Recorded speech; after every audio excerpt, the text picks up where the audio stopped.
Greetings and salutations, ladies and gentlemen, and welcome once again to the Storyteller's Corner. I'm your host, Joshua T. Calkins-Treworgy, also known as Byron Insidious. This is a brief storyteller's perspective observational piece on a piece of wonderful short story literature that I find myself returning to every now and again. I'm going to entitle this piece, "It's a Dark Joke, but We Should Laugh."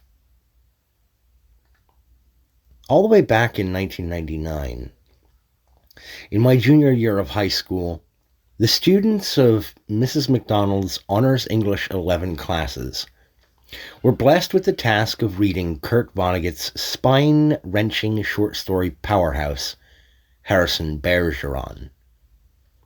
As a student thusly tasked, I can say without fear of hyperbole that the tale left me speechless.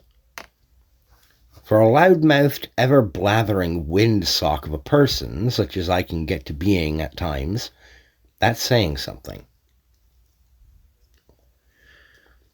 At the time, being 17 years old, and with only the vaguest notions of the critiques of socialism, communism, and statism that were prevalent in my own youth, or in the early 60s when the story was written, published in 1961, I recall thinking back to the prior year's class dissection in Honors English 10 of George Orwell's Animal Farm.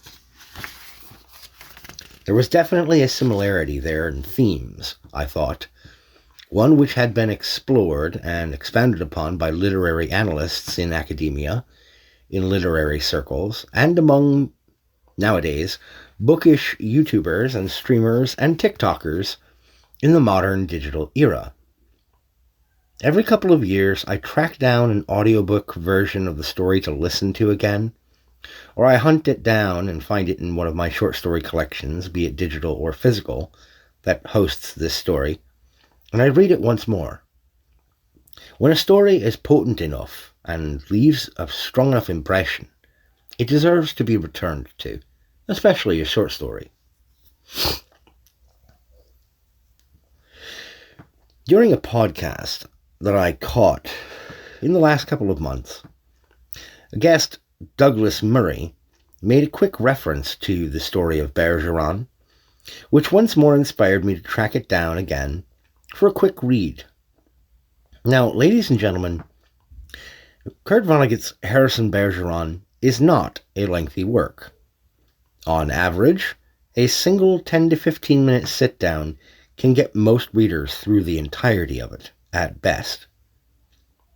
Now, I would not be the first person to point out the absolute absurdities that one needs must accept as a prioris for the setup of Bergeron's dystopian future America to function for more time than a fruit fly can live in a puddle of Raid.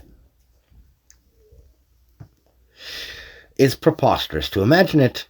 I have seen some analysts remark in essays on the story, nobody would let this sort of thing get so out of whack, a few YouTubers have claimed.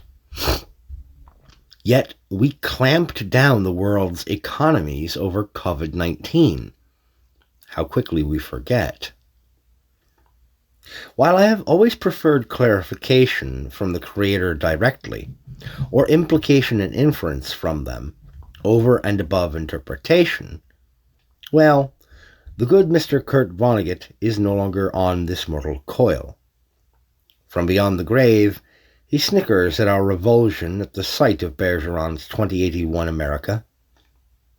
Safely out of reach of our questions and inquiries, Vonnegut does not have to remark upon the curious fact that there is one detail, or rather a lack of detail, that actually ratchets up the genuine existential dread of this story for anyone who realizes it, and in my case only focuses on it after years of coming back to this tale numerous times.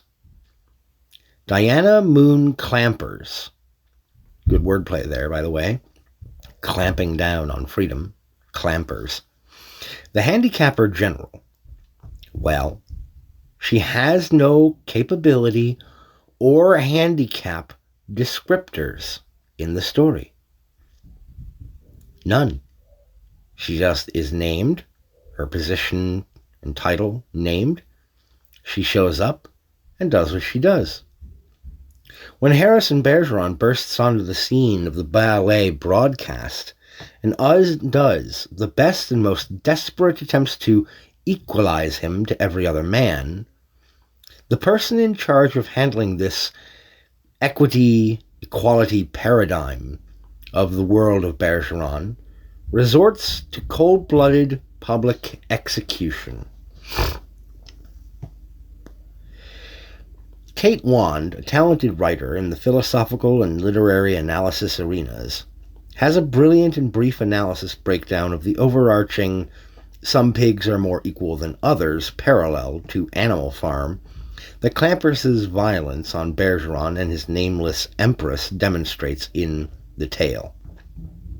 The video is very well put together, and I recommend giving her video a watch after you read the story of Harrison Bergeron.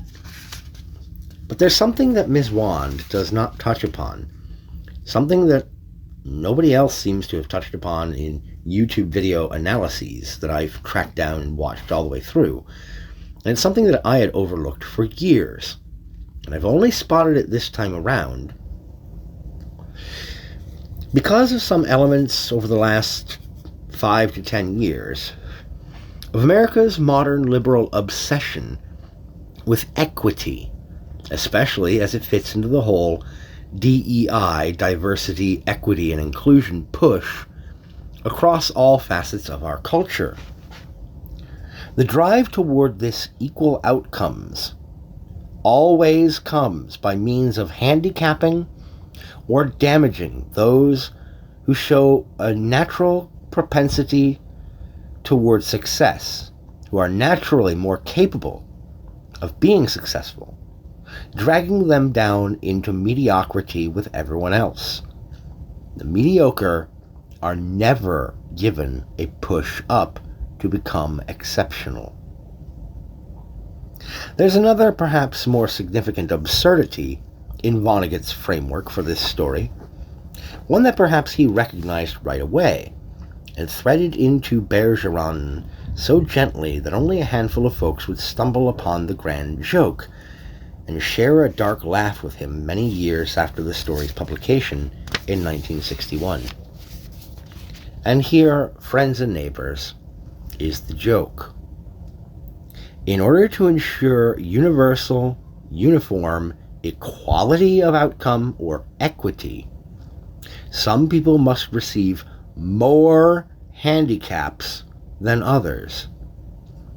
To make everything even, hardships must be applied artificially in an uneven manner.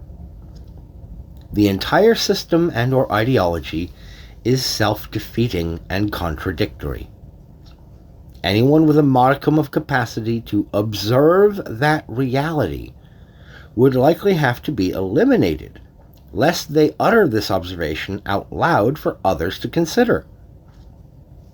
Even Harrison's mother, Hazel, described as being of average intelligence, none too bright, remarks upon the sizable handicap bags that her husband must wear, and how, to quote her, unfair that is. Harrison and his nameless empress's fates were inevitable, really. In every historical example of societal/governmental systems that aim toward equal outcomes for all, the folks naturally gifted toward success and exceptionalism can only ever be brought back into line with the masses through overt roadblocks and hobbling, or out-and-out violence. When this historical reality is brought up in debate or dialogue, progressives and fringe left ideologues flail around in faux scandalized effrontery. "Well, how very dare you!" they wail, clutching their metaphorical pearls. Vonnegut recognized this absurdity in 1961, and for just over 60 years, the joke's been on us for not catching on quite as quickly as he did. That's all for now, ladies and gentlemen. I'd like to thank you for tuning in. Thank you for listening. I ask that you take care of yourselves, and as always, keep reading.